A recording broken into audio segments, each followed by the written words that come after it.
Well, my story is... در 3 دسامبر 1982 یه دختر کوچیک به اسم کیتی بیرز در یکی از جاهای نیویورک متولد شد. اما این دختر کوچیک هیچ وقت نمیدونست 10 سال بعد به عنوان دختری در دیوار شناخته میشه. Tell me something. They threw me on the bed. I just want my daughter back. Please bring her back. And then I was screaming my brains out. I heard her say a man was coming after her with a knife, and she said, oh my God, here he comes. He started kissing me. Our biggest concern is that we find this child, well and safe. My hand hit a nail. The last time I seen her was when she was walking towards the machine. I started getting scared.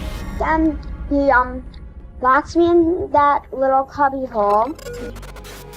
ربوده شد، زندانی شد، تجاوز شد، غل و زنجیرش کردن. یه دختر 9 ساله به اسم کیتی توسط مامانش تبعید شد. بعد توسط نامادریش به عنوان برده استفاده شد و توسط شوهر منحرفش مورد سوء استفاده جنسی قرار گرفت تا اینکه توسط یه شخص نامعلومی ربوده شد و داخل دیوار خونه‌شون زندانی شد. به مدت بیش از 3 هفته پلیس وارد این 4 تا مظنونای پرونده شد. هر کدوم از اون یکی مشکوک‌تر. She's behind the wall. She's not alive. اما برخلاف انتظارشون تو دیوار بود. اون میدونست چطور خودشو نجات بده. ولی آیا تونست؟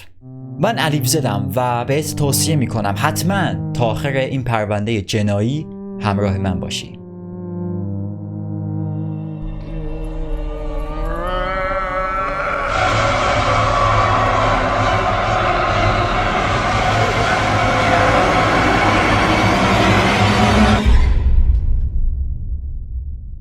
توی دهکده کوچیک به اسم بیشور در نیویورک یه دختر شیطون کوچیک به اسم کیتی داره زندگی شبیه به زندگی سیندرلا رو میکنه. از وقتی که مامانش تو بچگی ولش کرده داره با نامادریش لیندا و شوهرش سال زندگی میکنه. I was their servant, whether it was to do the laundry, to clean the bathrooms, to cook dinner.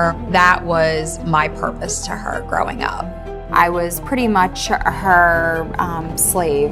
اما خدمتی که به نامادریش میکرد آخرین نگرانیش بود، چون هیولای واقعی تون خونه که باید ازش وحشت میکرد کسی نبود جز عموش. From the time that I was 2 years old, I was sexually abused by my godmother's husband. وقتی کیتی 7 سالش بود دیگه نمیتونست تحمل کنه و سعی کرد به نامادریش راجع به شوهر منحرفش بگه، اما واکنشش بدترش کرد. She told me that I was a liar and to get out of her face. کیتی اجازه نداشت بره مدرسه و کاملا به دور از جامعه رشد میکرد. تنها دوستی که داشت مرد 53 ساله‌ای به اسم جان اسپوزیتو بود، یه دوست معمولی خانوادگی. اما واسه کیتی این دوستی بینشون خاص بود. I really didn't have any friends my own age. I think in my childhood, the thing that probably made me the happiest was when I got to spend time with John. I would say I loved him. He was always a confidant, somebody that I would trust. وقتی کیتی فکر میکرد که قضیه از این بدتر نمیشه، بدتر میشه. 2 days before my 10th birthday, I was abducted. تو اون روز کیتی با جان بود و با هم رفتن به اسپیس پلکس، جای مورد علاقش تو کل دهکده. At Spaceplex, you could ride motorcycles, shoot baskets, or even ride a dinosaur. For my 10th birthday, it was going to be just Big John and I. جان از بچه‌های محله لقب جان بزرگ رو گرفته بود، چون یه عضو شناخته‌ای از خیریه داداش بزرگ خواهر بزرگ بود. Whenever we would go to Spaceplex, I was happy. There was never really a care. There were kids running all over the place. اما تولدش خیلی سریع تلخ میشه براش. حادثه‌ای که کابوس هر بچه است اتفاق میفته واسش.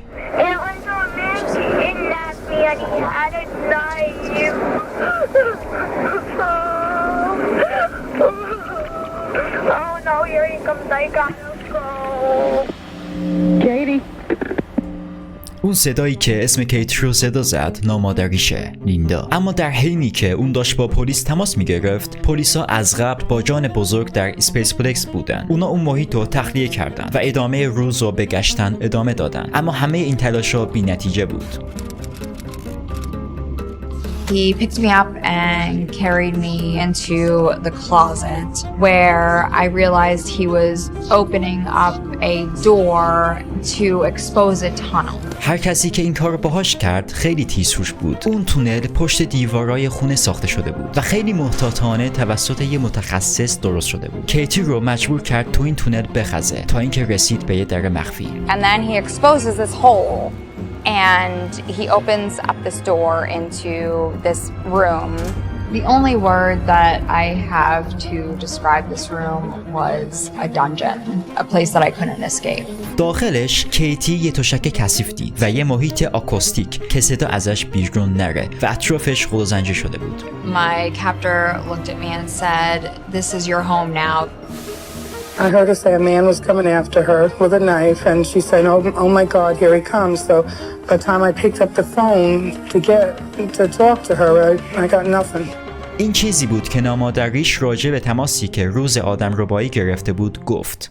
تنها این کافی بود که رئیس پلیس بخش آدمربایی دامینیک ورون رو نگران کنه. By the time she gets to the machine, Katie had already hung up. That disturbed me because there's been a lot of times when these abductions are not really abductions. They're made to look like abductions. و یه جورایی راستم میگفت. چون 95% آدمربایی‌ها توسط اعضای نزدیک خانواده اتفاق میافتن. It just struck me as not believable. And I immediately was disturbed by the fact that a 9-year-old child would use the word kidnap.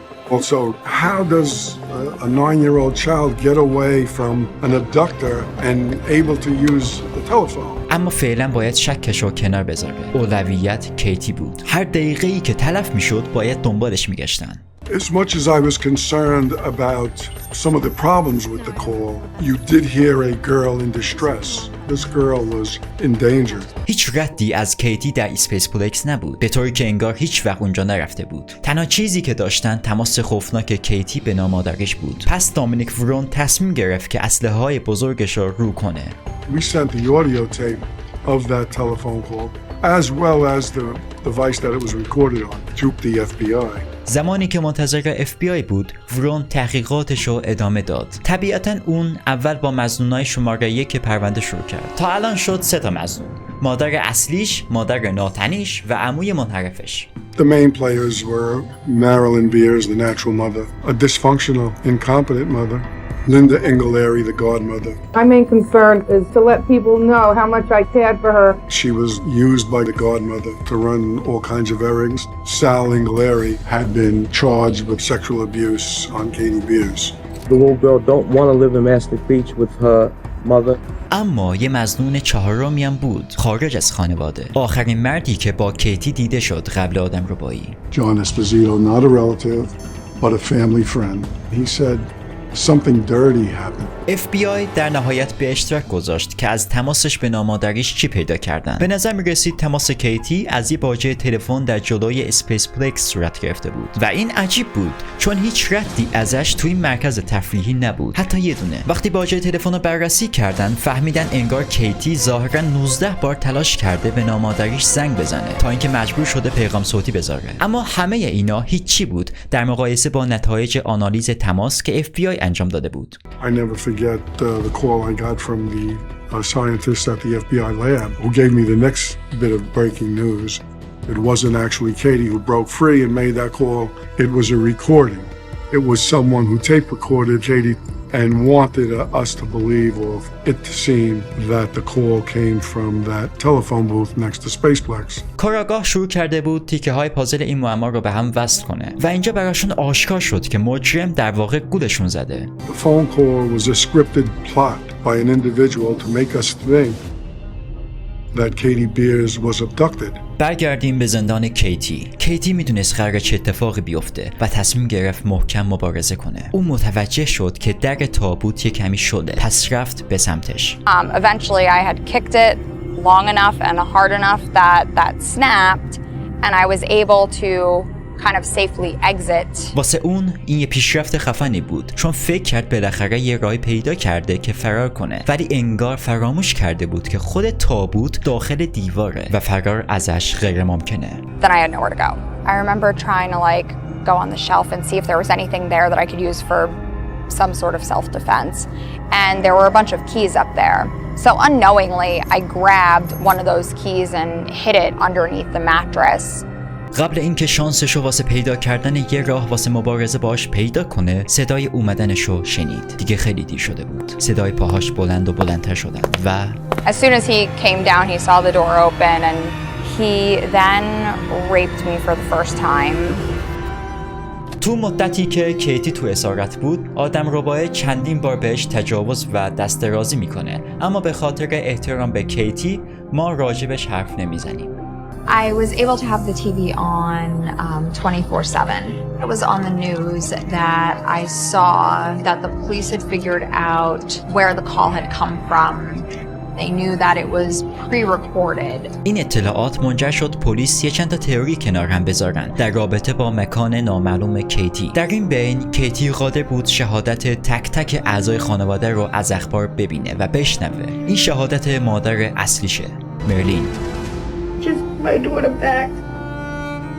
When I saw Marilyn on the news, I think I cried a lot because I could see in her eyes that she had missed me and that she wanted me to be found. That gave me some relief and some hope. مامانش قانع شده بود که لیندا و سال پشت این ماجرا هستن، یعنی مامان و بابای ناتنیش. چون بعد اینکه علیه سال به جرم سوء استفاده جنسی از کیتی شکایت کرد، حضانت کیتی رو از دست دادن. Our biggest concern is that we find this child, well and safe. When Sal, my godmother's husband, was on the news saying that he wanted me to be found, I was angry.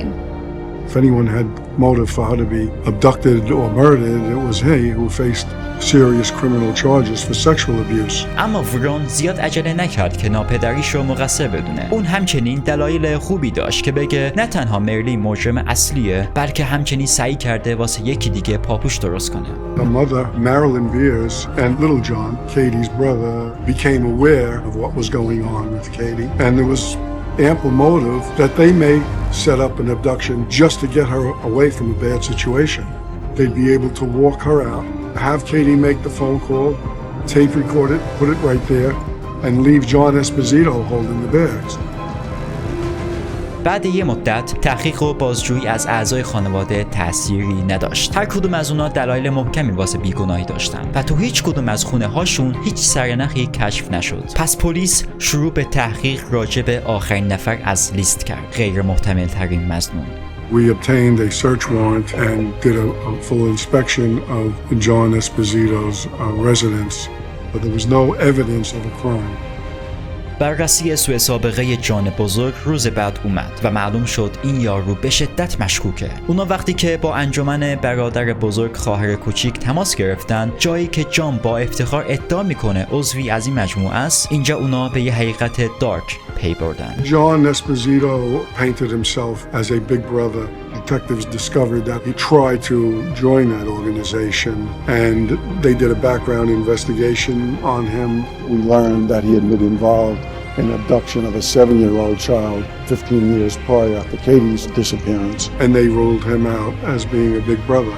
We were ramping up the pressure on him, following him wherever he went. جان هیچ وقت عضو این مؤسسه خیریه نبود. این همچنین توجه رسانه را جلب کرد که باعث شد اطراف خونه 24 ساعت بگردن. Police searched Esposito's property, the main house and the converted garage out back where he actually lived. I knew that the number one suspect was Esposito.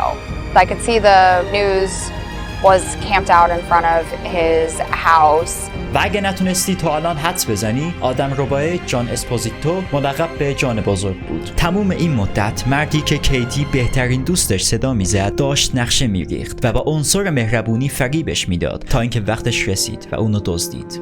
Big John was probably the last person that I could have imagined having ever hurt me in such a way. کیتی خیالش راحت شد که پلیس در نهایت تونست پاشو بذاره تو مسیر درست. اما تو این لحظه پلیس هیچ مدرکی نداره که جان رو متهم کنه و جای بدترش اینه که نمیدونست با کیتی چیکار کرده. As each day went by, they were becoming more convinced that what we were going to find was not live Katie Beers, but a body of Katie Beers. چند روز بعد کیتی تو زندانش بیدار میشه. Esposito had put a chain around my neck. I had realized that the key that I had grabbed was actually for the padlock. So I was able to at least release myself. Prior to unattaching it, I would count how many links were on the end of it and up to the wall as well. وقتی میشنید جان داره میاد دوباره خودش رو غل و زنجیر میکرد، دقیقا همون شکلی که اون کرده بود. اما این اتفاق کمتر و کمتر شد، چون پلیس شک کرده بود این پشت ماجراست. هیچ وقت تنهاش نذاشتن، بلکه خودش و خونش تحت نظارت 24 ساعته قرار گرفت و حتی ورون رفت داخل خونش تا بازجوییش کنه. And I could see it drain out of his face, the concern. I was very disturbed and very concerned that John Esposito had something to do with her abduction. از سر ناچاری و ناامیدی جان از کیتی یه سری درخواستای مایوسانه کرد، اما دختر باهوش کارشو بهتر میدونست. Let's make police believe that you're dead. Play dead, I'll take a picture of you. Once police see that, they'll give up on you. And Katie, the bright little girl, wise little girl that she was, knew that that could be her death sentence. And she refused to play dead and let him take a picture of her. From that point on, I rarely slept, and I also did not eat any of the food that he could have altered because I was fearful that he might put something in the food, a sedative, a sleeping pill, something, so that way he was able to get the photo that he wanted, so the police would stop looking for me. بعد این کیتی تصمیم گرفت باهاش رو در رو بشه که پی در پی سوال پیچش کنه، سعی کنه احساس گناه و درونش بیدار کنه. How I was going to like go to school, what I was going to do to survive. I wanted to get married and have kids, and he would always have witty remarks right away like, "Oh, you'll have kids with me, you'll marry me, you'll do this with me." So I would always tell him, "No, I don't want to do that." I was disgusted. I was 10 years old. I was trying to get him to think about the long term of him kidnapping me. جان اسپوزیتو بالاخره اونقدر از طرف پلیس و سوالپیچای کیتی تحت فشار قرار میگیره که کم کم ترک میخوره. به کیتی میگه برنامه داشتم یا به زندگیم پایان بدم یا فرار کنم. کیتی میدونست اگه بذاره این کارا رو بکنه ممکنه کیتی رو هم بکشه یا به امون خدا اونجا ولش کنه تا بمیره. I told him that I was sick and I wasn't feeling well. I think between the police department laying on him at his house all the time and my questions, and then me saying that I wasn't feeling well, finally wore him down. So all of this pressure is mounting. He finally speaks to his attorney. He says, "I have something very important to tell you." And he tells him, "I know where Katie is." And the attorney says, "What do you mean?" He says, "She's behind the wall."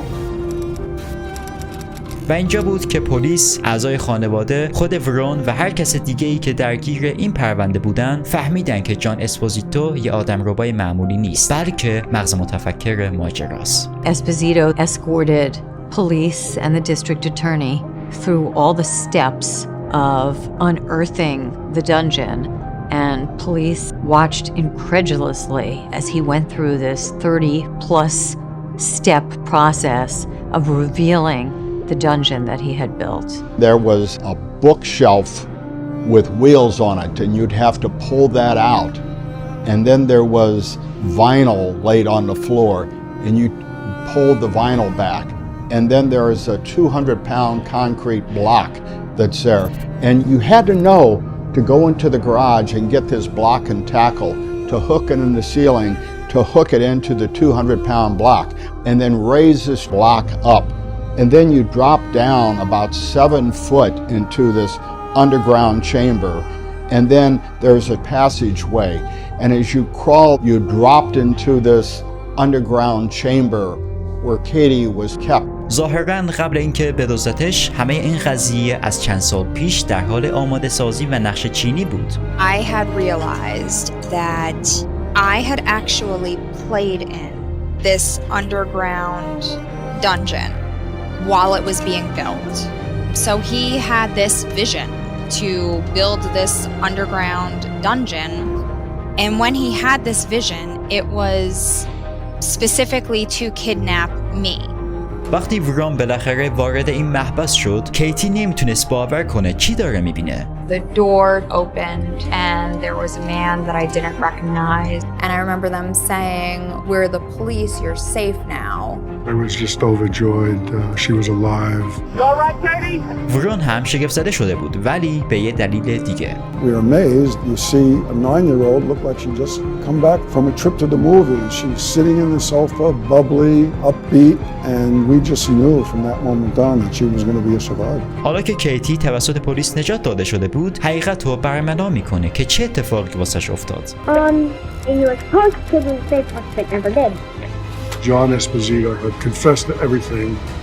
Esposito was convicted of kidnapping in the first degree and he was sentenced to 15 years to life. نه تنها کارآگاه اونو از دست اسپوزیتو نجات داد، بلکه طی بازجوییش اسپوزیتو تمام آدمایی که از کیتی سوء استفاده کرده بودن رو آشکار کرد. کسایی ازش سوء استفاده کرده بودن که قرار بود مراقبش باشن و دوستش داشته باشن. I entered foster care as soon as I was released from captivity and that was a salvation for me.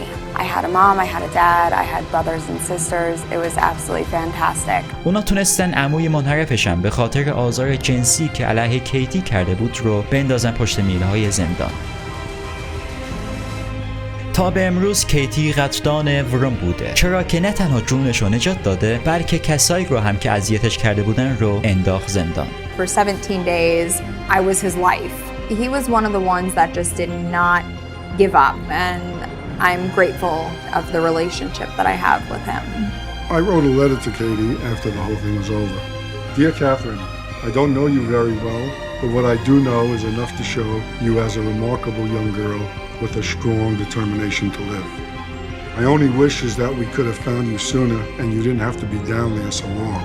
Not many adults could endure or survive what you went through. Be proud and continue to be strong. I know you will be successful.